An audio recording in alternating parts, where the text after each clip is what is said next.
खबर भदोई से। गोपीगंज में नगर सुशोभन अभियान धड़ाम। प्रदेश सरकार की ओर से 12 दिवसीय नगर सुशोभन अभियान का शुभारंभ 5 दिसंबर को शुरू कराया है।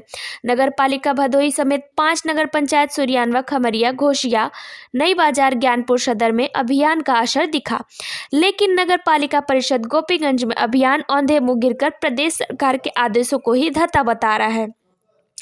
मंगलवार को गोपीगंज कोतवाली के ठीक सामने वाराणसी प्रयागराज हाईवे का उत्तरी लेन सोनिया तालाब सहित कई वार्ड की गंदगी को उजागर करता रहा।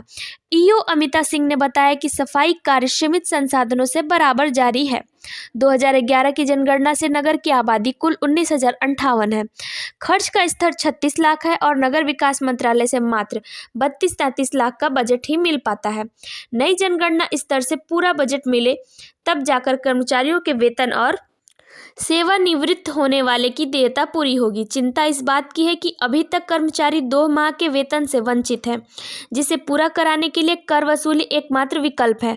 मामले में कई बार पत्र भी शासन को जारी किया जा चुका है। भदोई से जिला प्रभारी राजेश तिवारी के साथ अनीता की रिपोर्ट।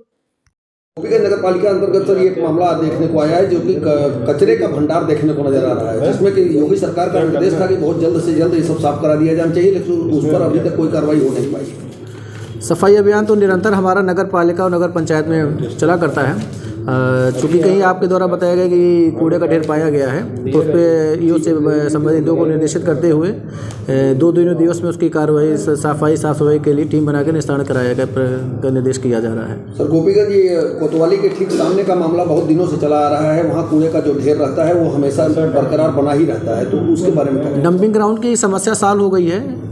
बगल में डंपिंग ग्राउंड के लिए मैदान चिन्हित कर दिया गया है, उसको सफाई कराते शीघ्र वहाँ पे डंपिंग यार्ड का कार्रवाई सुनिश्चित कराई जाएगी। उत्तर प्रदेश सरकार की तरफ से भी एक निर्देश आया है सभी नगर पालिका के लिए और नगर पंचायत के लिए कि कूड़ा कचरा जहाँ भी है उसको तत्काल साफ कराया जाए और उसका निस्तारण किया जाए। और अभी तक गोपीगंज के नगर में बहुत सारे ऐसे स्थान नजर आ रहे हैं जहाँ कूड़े कचरे का खदान देखने को मिल रहा है, तो क्या कदम उठाया जा रहा है इसमें? नहीं, अभी तो पहले राउंड में अभी एक नगर सेवा अभियान का चरण शुरू हुआ था, तो उसमें हम लोगों ने करीब 6-7 स्थान चिन्हित किए। मिर्ज़ापुर रोड, झिलिया पुल के पास जहाँ पे ज़्यादा कूड़े की मात्रा थी, डंप हो रही थी, वहाँ हम लोगों ने अभियान चला के साफ़ कराया, जो 1, 2, 3 दिसंबर 4 दिसंबर तक चला।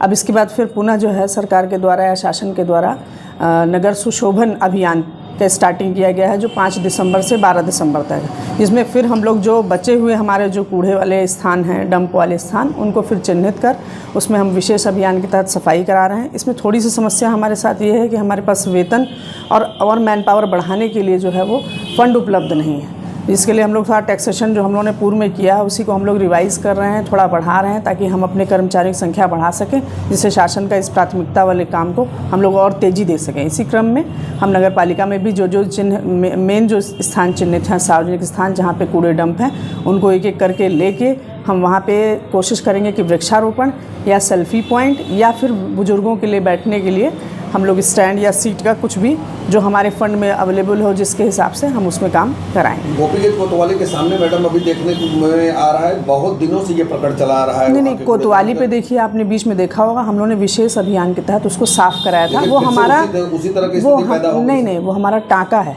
तो वहाँ पे ये है कि हम कूड़ा इकट्ठा करेंगे, फिर शाम तक वहाँ से हमारा जो डंपिंग ग्राउंड है गुलौरी, वहाँ पे कूड़ा जाता है। अभी हमारा MRF शुरू हो जाएगा तो हम उस कूड़े स्थान को और साफ़ कर पाएंगे। वैसे तो योजना ये है कि वहाँ पे सब्जी वाला या वेंडिंग जोन बनाने की बात है, वहाँ के मेंबर या कुछ लोग भी वहाँ पे एक्टिव हैं, लेकिन वो तालाब का जो विवाद है जो SDM साहब की कोर्ट में चल रहा है, वहाँ से समाधान हो जाए तो उस पर हम लोग जो है वो और तेज़ी से जो है वो कोई काम कर सकते हैं। लेकिन हम रेगुलर उसकी सफाई करा रहे हैं। अगर आज भी है हम दिखवा लेते हैं। हमको लग रहा है कि अभी हम आज देख के आए थे तो उतना गंदा नहीं था, वो सुबह होता है गंदा क्योंकि वो टाका है, शाम को फिर वो साफ़ हो जाएगा।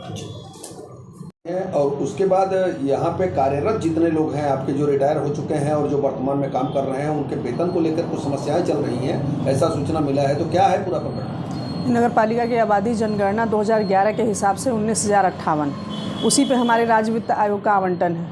तो पूर्व में समस्या नहीं थी, कोरोना काल में जब कटौती नहीं थी तो ये समस्या नहीं थी, हम लोग वेतन दे पा रहे थे। अब विगत 2-3 वर्षों से कर्मचारी के रिटायरमेंट वाले जो कर्मचारी हैं उनकी संख्या भी ज़्यादा है और अब हमारा वेतन जो है वो 36 लाख बन रहा है। और वर्तमान में राज्य वित्त आयोग की प्रति माह जो ग्रांट मिल रही है शासन से, वो हमारी 33 लाख या 32 लाख कुछ हज़ार मिल रही है। तो हमारे सामने वेतन का इतना बड़ा संकट हो गया है और जो सेवानिवृत्त कर्मचारी हैं उनके जो ड्यूज़ हैं वो हमारे बकाया हैं। तो हमारी समस्या इस समय बहुत ज़्यादा है कि हम लोग 2 महीने वेतन जो है वो अपने कर्मचारियों को पीछे दे पा रहे हैं। 2 महीने की ग्रांट आ रही है तब हम जाके 1 महीने का वेतन दे पा रहे हैं। रिटायरमेंट कर्मचारियों के भी बकाया चल रहे हैं, एसीपी नहीं दिया गया।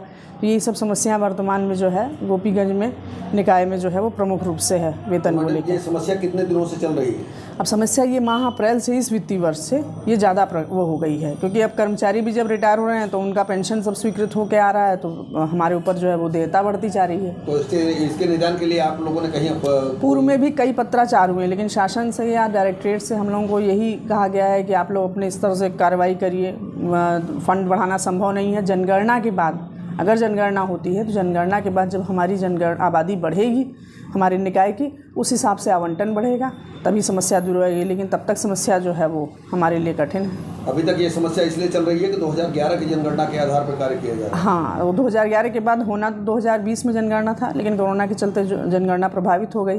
अब सुनने में आ रहा है निकाय चुनाव के बाद जनगणना हो। अगर जनगणना हो जाएगी समय पे और हमारे आबादी सही कैलकुलेट कर लिया गया तो उस हिसाब से आवंटन होगा, तभी समस्या दूर हो पाएगी।